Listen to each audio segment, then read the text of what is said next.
¿Estás por crear un pequeño negocio? Pues asegúrate de leer la Biblia. La Biblia, que es un libro sagrado de la comunidad cristiana global, más este libro es muy interesante en el aspecto de que grandes empresarios de los Estados Unidos leían este libro, lo tenían como algo clave para tomar sus decisiones. Y me estoy refiriendo a Andrew Carnegie, a Rockefeller y a John Pierpont Morgan. Y los tres llegaron a ser eminencias en lo que es la vida empresarial y pues definitivamente billonarios en los Estados Unidos. Estos señores, los tres, tienen pruebas de cómo se manejaron con estas enseñanzas que están en la Biblia. Y es interesante ver la Biblia como un libro histórico. Cuando la lees puedes encontrar en ella muchísima información de negocios que la gente quiere tal vez encontrar más conocimiento espiritual, más en mi caso, yo que me interesan los negocios, estudio negocios, entonces veo la Biblia como un libro que puede ser interesante desde el punto de vista como marco ético, como marco moral para hacer negocios exitosos. Entonces, pensando en Rockefeller, que leía la Biblia, pues este señor tiene cartas que le dejó a su hijo, que le escribió a su hijo en alguna ocasión. Entonces, entre esas cartas hay alguna que dice, pues dejo de escribirte porque me tengo que ir a leer la Biblia. Entonces, en esa forma de traspasar su conocimiento por medio de las cartas a su hijo, él garantizaba que no solamente le iba a traspasar los bienes que estaba creando, porque ese hombre, bueno, pues fue un petrolero y finalmente ganó demasiado dinero en su tiempo, que sería como un billonario en este momento, pero un billonario como de, no sé, 400 billones de dólares o algo. El punto es que para su tiempo era un hombre muy rico y se aseguró por medio de esas cartas y por medio de sus enseñanzas hacia su hijo, que su hijo recibiera no solamente los bienes materiales, los edificios, las propiedades, no, que recibiera el conocimiento para saber cómo manejarlos, para saber cómo administrarlos. Y ya habíamos hablado de eso, que en la riqueza generacional se pierde después de una o dos generaciones. Como no saben manejar los hijos o los nietos la riqueza, ya nacen en esa riqueza y no tienen el conocimiento de los abuelos, de los padres, pues no saben cómo manejarse y la pierden. Bueno, este no es el caso de la familia Rockefeller. Hasta la fecha, no sé qué generación vaya, pero ya serán 3, 4, 5 generaciones en donde aún está esa riqueza en la familia Rockefeller. Y bueno, una de las bases que tenía este hombre era seguir los estudios sobre la Biblia. Y en la Biblia él encontraba cierta información para tomar decisiones que le sirvieron, que le fueron muy benéficas. Entre el balance de lo que es el negocio, lo material y lo espiritual.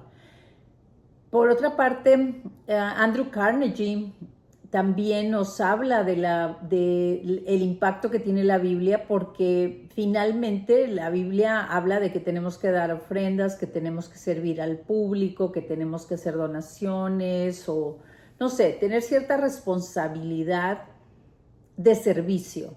Entonces, Andrew Carnegie toma eso muy en serio y escribe el libro de Nobleza Obligada, el Noblesse Obligée. En ese libro él está dando a conocer cómo piensa y en donde su idea es de que tengo esta vida, ya viví acumulando riqueza. Ahora, esto lo hice la mitad de mi vida, acumular riqueza. Bueno, la siguiente mitad de mi vida la voy a utilizar repartiendo esa riqueza. Entonces, después de cierta edad, a mediana edad, voy a decir 50 posiblemente, ya empieza a crear bibliotecas, a crear universidades y en todo el mundo. Hizo más de 2.500 edificios y los donó. Entonces los dio a las sociedades y pues de esa manera, pues consciente de que no te vas a llevar nada, empezó a repartir. Por otra parte, en el caso de John Pierpont Morgan, JP Morgan, él me tocó estar en su museo en Nueva York, muy interesante, porque su museo es su oficina, lo que fue su oficina. Entonces, lo que más te llama la atención cuando, bueno, al menos a mí, cuando llegas, es encontrar la Biblia de Gutenberg, la primera, la que se hizo con tipos de metal, con modelo metálico. Entonces, la primera impresión de una Biblia la tiene él en ese museo. Y aparte tiene otra Biblia muy interesante, muy bonita, que es todo oro, sus pastas, todo el empastado en oro y oro grueso, más con piedras preciosas y perlas, y una cosa extraordinaria. Y en donde encuentras un Cristo, pero el Cristo solamente está a la mitad. Y la explicación que daba la historiadora es porque él veía al Cristo que era mitad hombre y la mitad que no está ahí era mitad divinidad. Entonces, más la única forma de llegar a Dios era el Cristo en su divinidad, que nos acerca como hombres, de hombre a hombre, pero en su divinidad se acercaba a Dios. Entonces, a lo que quiero oír es que estos tres hombres, grandes íconos del capitalismo estadounidense, los tres tenían esa visión de la Biblia y la visión de que había que dar las ofrendas de alguna manera que están escritas en la Biblia, ese mensaje de servicio, de dar a la sociedad, de devolver al prójimo. Bueno, ellos de alguna manera lo leyeron y lo establecieron en sus términos. Mas como empresarios hay lecciones también, independientemente de seguirlos a ellos, que son íconos de empresariales.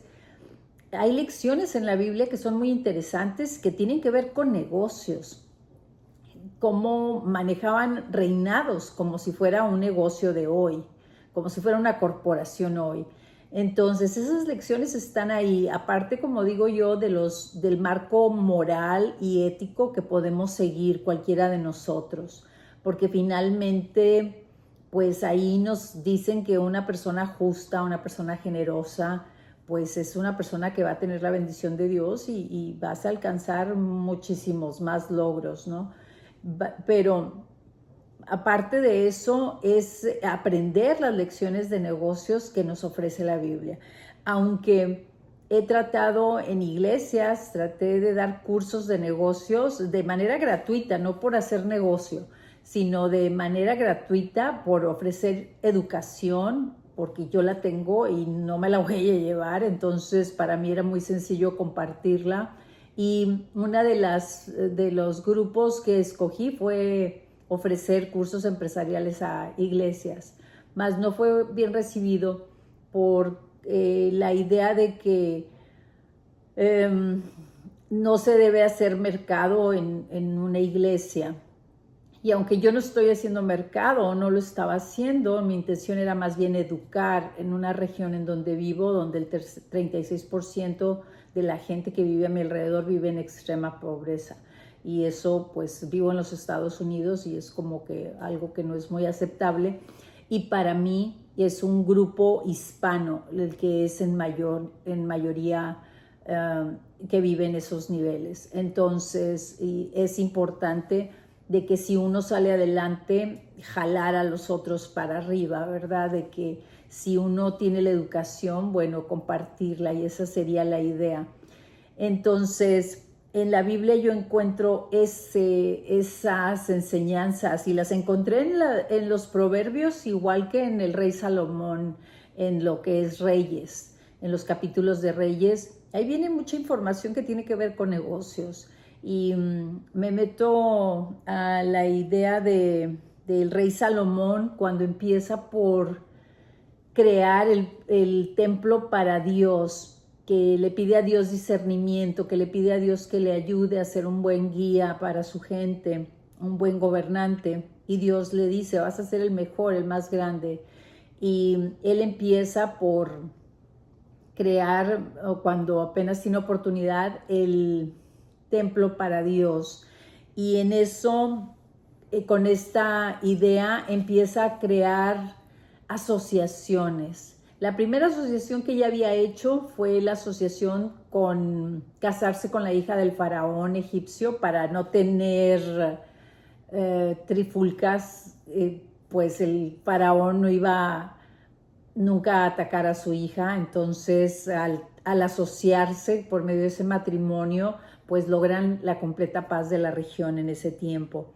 Más otra asociación que llega a ser es cuando está ya trabajando en el templo para Dios, que el rey David quería hacer y que Salomón logra a completar, es crear una asociación con otro rey, con el rey Hiram de Tiro, me parece, que tenía todos los materiales. Aquí en la región de Salomón no había los árboles que se necesitaban, de pinos, de cedros, para poder trabajar y levantar los muros. Más en la región del Líbano estaban todos esos árboles. Entonces creó una asociación y luego una negociación con ese rey, en el cual ese rey tenía todos los árboles alrededor, y Salomón iba a mandar 30,000 obreros. 10,000 iban a trabajar mientras 20,000 estaban descansando en casa y se iban a rotar mes a mes. Entonces empiezan a hacer ese corte, esa tala de los árboles que se requieren, de maderas preciosas para poder construir el templo. Pero en esa negociación, bueno, hay ciertos acuerdos sobre la comida y sobre ciertas cosas que ellos manejan, que ustedes pueden leer en el libro. Más muy interesante es la logística que usan para traerse esos grandes troncos de árboles, ¿verdad? Que venían de una nación a otra, de un reinado a otro, pero al buscar la forma de importarlos o exportarlos, no los traen por tierra, sino los unen y los hacen flotar en la mar, y se traen hacia las costas lo más cercano posible para poder transportarse. Entonces, el crear esa logística marítima también fue muy interesante, porque estás viendo todo, la importación, la exportación de trabajadores, de herramientas, toda la logística para crear que toda esa estructura organizacional funcionara. Y si lo ves, o sea, es como trabajar una corporación, porque ya en ese tiempo ya había capataces, ya había secretarios, ya había comandantes de seguridad, ya había supervisores, perdón. Entonces ya estaba toda la estructura organizacional, y Salomón también tenía ya un plan de negocio, porque ya había planeado cómo iba a ser toda esa estructura, y de hecho tenía mentores o consejeros, ¿verdad? Y esos está en la Biblia escrito, cuando falta consejo fracasan los planes, y cuando abunda consejo los planes prosperan. Entonces cosas así tan pequeñas están escritas en sus versículos, con tanta sabiduría detrás de esas frases tan pequeñas. Y así Entonces hizo esas negociaciones, esas asociaciones, tenía la estructura organizacional, un organigrama bien estructurado, el plan de negocio perfectamente elaborado. Y bueno, con esto pues le llevaron 7 años la construcción de ese templo y fue uno de los más importantes reyes de su tiempo, que fue llamado en toda la región de Oriente, Medio Oriente me imagino, pues famoso. Y no solamente por esta estrategia de crear el templo y de crear esa gran corporación en su reinado, porque muy bien estructurada y muy bien trabajada y con todos los puestos, como digo, más también él escribía, él tenía la creación literaria como parte de sus talentos, entonces escribía canciones, escribía proverbios, pero no cualquier cosa. Él produjo 3,000 proverbios, 5,000 canciones, según dice la Biblia, y fue resonado en toda la región. Entonces la gente lo amaba y ahí es donde estás viendo que el hombre creó un branding alrededor de él, porque la gente confiaba en él, la gente sabía de su sabiduría, la gente alababa sus obras, lo que estaba haciendo y su conocimiento, por supuesto. Entonces, de todas partes de su región, de su mundo en ese tiempo, llegaban otros reyes para ser guiados por él, para gobernar con su sabiduría, para aconsejarles, para tener una justicia nivelada para sus súbditos. Entonces los reyes venían y lo visitaban y lo pusieron a prueba como la reina de Sheba, y con esto finalmente él lo único que recibía era más aplausos y muchos tesoros, porque venían cada mes con tesoros, con, no sé, animales, pieles o perfumes, especies, oro, cualquier cantidad de regalos, ¿no? Y con esto, así lo veo yo, como que hacía de negocio a negocio, de rey a rey, podía trabajar, y también de negocio a clientes en general, porque igual se sentaba con un rey que se sentaba en una explanada para dar todo su conocimiento a la población en general y hacer esos juicios que conocemos. Entonces, esta persona tan extraordinaria en ese tiempo alcanza una magnitud tremenda de propaganda de boca en boca, de mercadotecnia, vamos a decirlo. O sea, si lo vemos, ¿qué estrategias utilizó él? Fue servir a la gente, ponerse, bueno, se puso en las manos de Dios. Si tú crees en Dios, él pidió consejo y discernimiento y hacer las cosas lo mejor posible para guiar a su gente. A lo mejor tú vas a guiar a una empresa y vas a guiar a, no sé, a 10 personas, 20 personas, 50 personas. Él guió, no sé, me imagino que miles, pero el punto es buscar ese punto de equilibrio donde cómo voy a hacer las cosas mejor y, no sé, ayúdame, Dios mío, a tomar las mejores decisiones y a guiar a mi gente, porque te estás viendo como líder.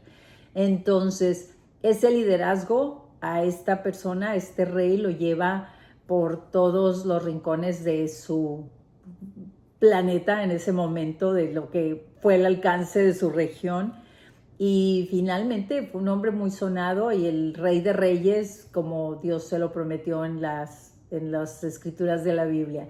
Entonces, esto es algo de lo que está escrito en la Biblia, pero bueno, viene con una explicación pues mucho más vasta y muchos datos, mucha información, pero lo que quiero es que vean la Biblia también como un punto de referencia en el marco histórico que lo representa, pero en cuestiones de negocios, que parece muy, muy raro por el tiempo en el que fue escrito. Estamos hablando de que estamos en el año 2025, pero son aplicables, y son aplicables las cosas porque finalmente te dice que cuando el justo prospera, o sea, toda la ciudad se alegra, y eso ya lo he dicho en algún otro video, Los empresarios, los emprendedores somos agentes de transformación y cuando a alguno de nosotros nos va bien, pues vamos y ayudamos a otros, damos trabajo, hacemos algo en donde la gente pues se beneficia también y prospera y se alegra con nosotros. Entonces,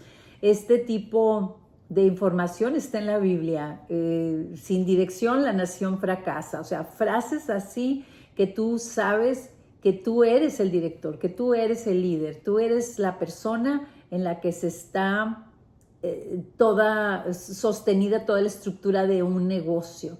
Entonces es importante ver, si no tienes otro libro ahorita a la mano de emprendimiento, que tomes esa Biblia que está por todas partes, en donde quiera las regalan, la verdad, y empieces a leerla.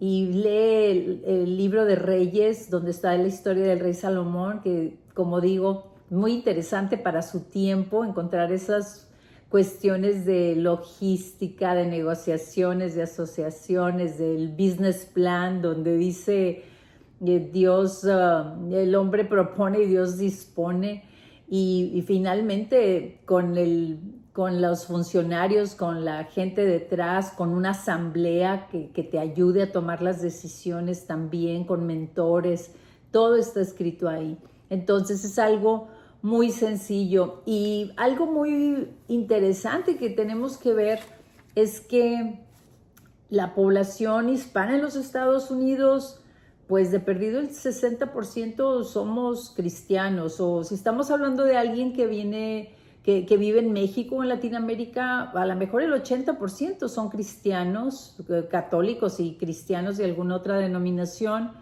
o en España igual, otro 60%. El detalle es que nos hablan muchas veces de que el dinero es el mal o es la raíz de muchos males, y pues a veces hablan mal de los ricos o cosas así. Bueno, nosotros tenemos que enfocarnos en la riqueza que habla la Biblia, que somos merecedores desde que nacimos. Entonces, esta riqueza está desde Génesis, donde nos dice que Dios le da a la tierra al hombre, ¿verdad? Después de que crea al hombre y a la mujer, pues Dios da esa bendición de que seas fructífero, que seas productivo, que te multipliques, que domines la tierra, que la sometas, y nos da toda la bendición, ¿verdad? De tomar la tierra, someterla, y nos da a los animales, nos da toda su creación para que nosotros vivamos en abundancia. Entonces, y hay que ver, nosotros venimos a recibir todas esas bendiciones y las tenemos a la mano, pero si las sabemos usar, pues las vamos a conservar. Si no sabemos cómo usarlas, si no nos preparamos para saber usarlas, pues finalmente se nos van a arrebatar de las manos. Y una de las cosas, entonces, hay que decirlo, que lo que dice la Biblia es que Dios nos da la habilidad para producir riqueza, que nosotros podemos producir esa riqueza gracias a esa habilidad que nos da, los talentos, ¿verdad?, con los que nacimos. Y que finalmente, pues después de que el hombre tiene la misión del trabajo también, de producir esa riqueza, bueno, el servir con esa riqueza a su familia va a ser la prioridad. Ahí nos habla de que un buen hombre justo va a ser una persona que va a proveer prioritariamente, o sea, antes que nada a su familia. Estamos hablando a su esposa, a sus hijos, a su familia inmediata, y luego a su familia extendida. Entonces, eso está escrito en la Biblia. Y eso es como la primera regla, que sería cuidar de las personas más allegadas a ti, proveer, dar a tu familia, luego a tu familia extendida. Y esto es algo muy que voy a enfatizar para los papás que no están dando la pensión alimenticia, que son empresarios, para los papás que no tienen a sus hijos viviendo en el lugar correcto, seguro, procurar primero la familia, porque finalmente dice la Biblia que ese sería el primer punto, la prioridad para ser un hombre justo y un hombre guiado por Dios, un hombre generoso. Y después de la familia inmediata, la extendida, y luego la sociedad, luego servir a la gente en general. Pero pues primero empezar por tener esa riqueza para los más cercanos a ti, y ya diría yo, como Rockefeller, no solamente proveer en especie, sino proveer en conocimiento y atención y, no sé, cuidado moral hacia la familia, de ser posible, a los hijos al menos. Pero sí viene toda esa información como algo que debe ser muy seriamente tomado, el que se provea y se cuide el ser honesto, el ser generoso. Viene también de que pues Dios no aprueba a los acaparadores, a los que corrompen las balanzas, pues cualquier cosa que sea como mala vida, ahí lo pone como que va a ser una ganancia ilusoria que no se va a llevar. Entonces las primeras personas que van a tratarse con justicia van a ser las personas que compartan primero con su familia, y estas son las personas que pueden llevar de generación en generación la riqueza.